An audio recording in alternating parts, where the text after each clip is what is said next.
Hello students, last lecture में बेटा हमने कोलोइडल पढ़ा था और हम मिक्सचर के कंपोनेंट को किन किन मेथड से सेपरेट कर सकते हैं उसके बारे में हमने डिस्कस किया था। और हमने एक मेथड भी डिस्कस किया था, इवोपरेशन मेथड। हमने क्या देखा था बेटा कि इवोपरेशन मेथड से हम उन दो कंपोनेंट्स को सेपरेट आउट कर सकते हैं जिनमें से एक हमारा वोलेटाइल नेचर का होगा और दूसरा नॉन वोलेटाइल नेचर का होगा।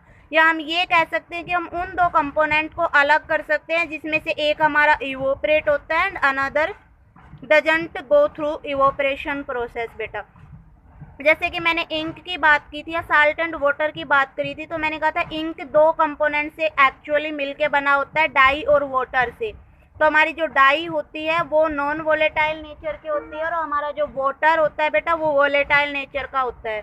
तो वाटर वोलेटाइल होके सेपरेट आउट हो जाएगा और हमारी जो डाई है, जो सॉलिड कंपोनेंट है, वो हमारा नीचे बचा रह जाएगा। और इस तरीके से हम इंक में से डाई एंड वाटर को सेपरेट आउट कर पाएंगे। तो इवोपरेशन मेथड तभी एप्लीकेबल हो पाएगा, तभी यूजफुल है बेटा, जब हमारा एक कंपोनेंट वोलेटाइल हो और दूसरा नॉन वोलेटाइल हो, मतलब एक इवोपरेशन में जाए और दूसरा ना जाए। जैसे सी वाटर मैंने एग्जांपल लिया था कि सी वाटर भी इवोपरेशन से ही सेपरेट आउट किया जाता है। उसके बाद नेक्स्ट मेथड है सेंट्रीफ्यूगेशन मेथड। सेंट्रीफ्यूगेशन मेथड में हम सेपरेट करते हैं भाई एक लो डेंसर सब्सटेंस को एक हाई डेंसर सब्सटेंस से बेटा। जैसे कि मैं फॉर एग्जांपल बात करूं क्रीम और मिल्क में, ठीक है, हमें क्रीम को सेपरेट आउट करना है मिल्क से, तो हम सेंट्रीफ्यूगेशन मेथड यूज करते हैं। इसमें क्या रहेगा कि हमारा जो क्रीम या मिल्क है, जो क्रीम है हमारा वो हाई डेंसर सब्सटेंस है, सॉरी लो डेंसर सब्सटेंस है, ऊपर आ जाएगा, और जो मिल्क जो लिक्विड जो फॉर्म है हमारी दैट इज हाई डेंसर, वो नीचे रह जाएगा, है ना। और इस तरीके से हम उसको सेपरेट आउट कर पाएंगे। तो ये प्रिंसिपल किस पे काम करेगा भाई कि denser substance and particle move outward, more denser बेटा, more denser substance and particle move outward and less denser settle down. ठीक है, जो लेस डेंसर होगा वो नीचे बैठ जाएगा और जो मोर डेंसर होगा वो ऊपर आ जाएगा। क्रीम हमारी मोर डेंसर है, ऊपर आ जाएगी, मिल्क हमारा लेस डेंसर है, नीचे सेटल डाउन हो जाएगा। एप्लीकेशन की बात करें तो आपने अगर वॉशिंग मशीन अगर हम देखें कि वॉशिंग मशीन में भी क्या होता है, जब हम कपड़े सुखाते हैं बेटा तो वो सेंट्रीफ्यूगेशन प्रोसेस पे ही काम करता है।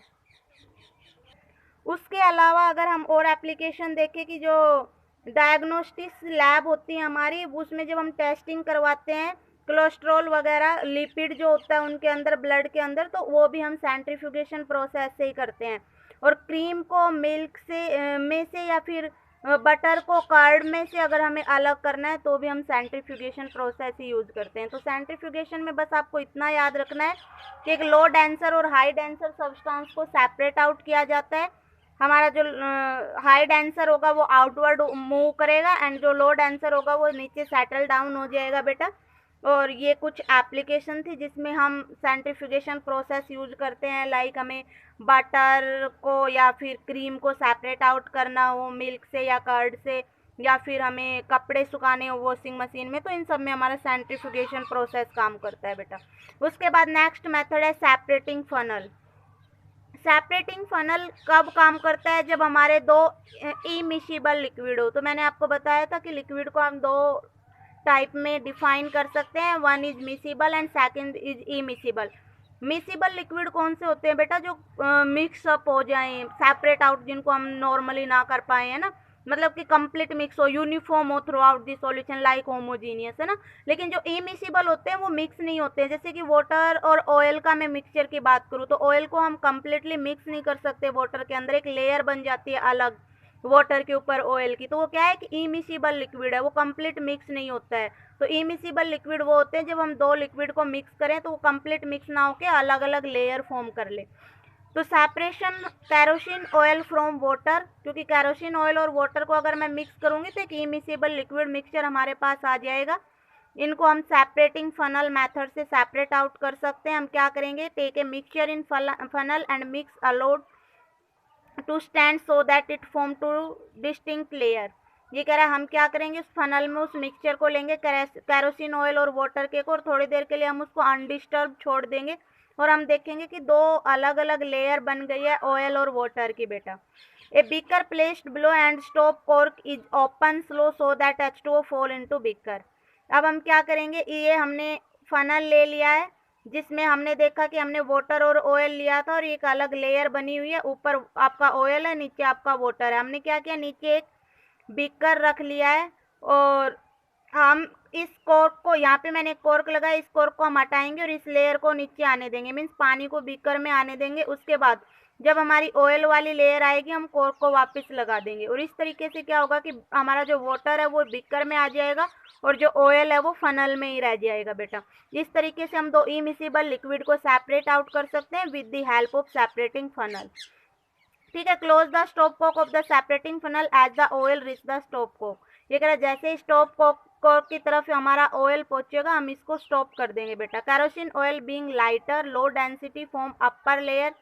तो इसमें ये भी हम बता सकते हैं कि यहाँ पे दो लिक्विड्स हमारे इमिसिबल हैं। इसका मतलब क्या है कि एक की डेंसिटी दूसरे के कंपैरिजन में कम है, मतलब डेंसिटी डिफरेंस है दोनों में। जैसे मैं ऑयल और वाटर की बात करूँ बेटा, तो ऑयल जो होता है वो लाइटर होता है, डेंसिटी कम होती है, और जिस चीज़ की भी डेंसिटी कम होगी वो ऊपर फ्लोट करेगा।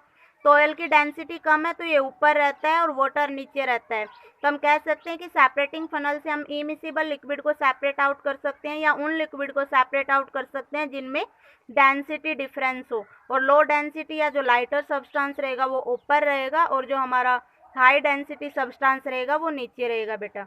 एप्लीकेशन क्या है, अगर हमें सेपरेट करना है ऑयल को वाटर से तो सेपरेटिंग फनल यूज करेंगे, या हमें सेपरेट करना है आयरन को और से तो भी हम सेपरेटिंग फनल यूज करेंगे। तो ये दो एप्लीकेशन है कि इन दोनों को अगर हमें सेपरेट आउट करना है और को किसी मेटल से या फिर और में से किसी मेटल को या फिर ऑयल और वाटर को, तो हम सेपरेटिंग फनल यूज करते हैं बेटा। उसके बाद नेक्स्ट मेथड है सब्लिमेशन मेथड। तो सब्लिमेशन का मतलब आपको पता ही है कि डायरेक्ट सॉलिड का गैस में कन्वर्ट होना, है ना। लाइक हमारा नैप्थलीन जो होता है या कैम्फर जो होता है वो डायरेक्ट सॉलिड से गैस में बदलता है। तो हम सब्लिमेशन मेथड से उन दो सब्सटेंस को सेपरेट आउट कर पाएंगे जिनमें से एक हमारा सब्लिमाइज हो जाए और दूसरा हमारा सब्लिमेशन में ना जाए बेटा। जैसे कि फॉर एग्जांपल मैं बात करूँ कॉमन साल्ट एंड AlCl3।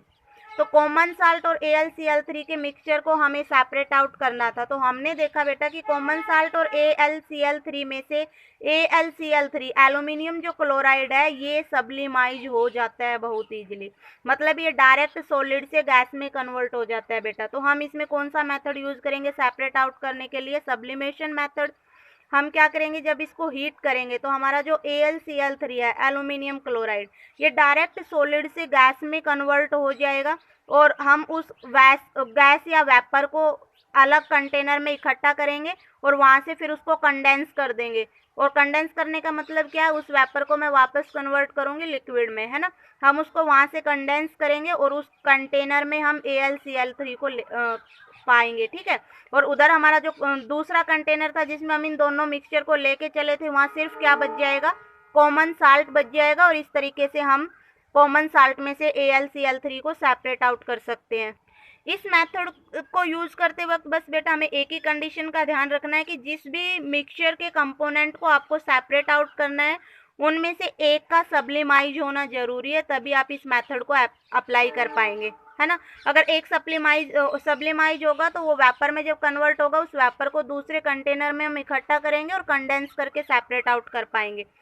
तो हमारे जो सब्लिमाइज होने वाले सब्सटेंस है लाइक AlCl3 हमने देखा, आयोडीन, कैम्फर, नैप्थलीन, ये वो सब्सटेंस है बेटा जो डायरेक्ट सब्लिमेशन प्रोसेस में जाते हैं, मतलब डायरेक्ट हमारा सॉलिड से उनका गैस में कन्वर्ट वो हो जाते हैं, सब्लिमाइज हो जाएंगे। तो अगर इनके साथ कोई दूसरा कंपोनेंट है जो सब्लिमाइज नहीं होगा तो हम उसको सब्लिमेशन मेथड से सेपरेट आउट कर सकते हैं। तो ये कुछ मेथड थे हमारे, हम कैसे मिक्सचर के कंपोनेंट को सेपरेट आउट कर सकते हैं। इवोपरेशन मेथड कि एक वोलेटाइल होना चाहिए, दूसरा नॉन वोलेटाइल होना चाहिए। उसके बाद सेंट्रीफ्यूगेशन प्रोसेस, एक लो डेंसर होना चाहिए, एक हाई डेंसर होना चाहिए। उसके बाद सेपरेटिंग फनल इमिसिबल लिक्विड होने चाहिए बेटा, मतलब कंप्लीट मिक्स नहीं होने चाहिए, या हम ये कह सकते हैं कि दोनों की डेंसिटी में डिफरेंस होना चाहिए। और उसके बाद है सब्लिमेशन मेथड, मतलब एक सब्लिमाइज होना चाहिए और दूसरा नहीं होना चाहिए, मतलब एक डायरेक्ट सॉलिड से गैस में कन्वर्ट होना चाहिए और दूसरा पहले सॉलिड से liquid and after that gas में जाना चाहिए।